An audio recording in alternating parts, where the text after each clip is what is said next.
How to see liked posts or posts you've liked on Instagram. Hey everyone, welcome back to another tutorial video. In today's video, I'll show you how you can view liked posts on your Instagram. So first of all, go to your Instagram app.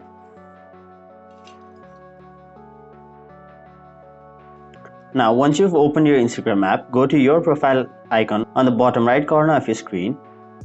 Now tap on the three lines on the top right corner. After that, go to your activity. Now there you'll see an option named interactions, so simply tap on it. Now it'll take you to this page where you'll have to simply tap on likes, and now it'll show you all of the posts you've liked on your Instagram. So that is basically how you view posts you've liked or all of your liked posts on Instagram.